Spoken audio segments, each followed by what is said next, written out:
我從來唔追星，淨係追星爺嘅。對我哋70、80後嚟講，周星馳呢個名唔只係一個喜劇演員，佢係我哋錄像廳 VCD 老翻碟嗰個時代嘅時代印記。由星仔到星爺陪咗我哋成30年。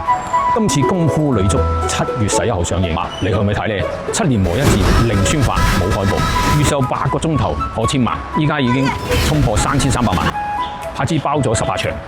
話當年少林女足佢就係7號，咦？我都係 Y7 月辣粉嚟嘅喎。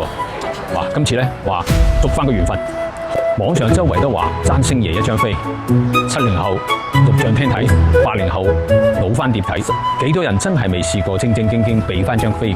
網上有人話第2套戲我唔走個面，星爺呢套戲好唔好睇？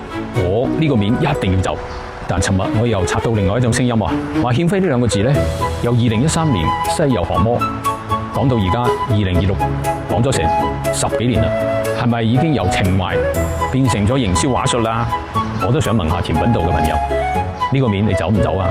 覺得爭佢飛嘅扣個1，覺得我唔想俾情懷綁架，就係唔買呢張飛扣個2，我先唔表態，大家評論區見。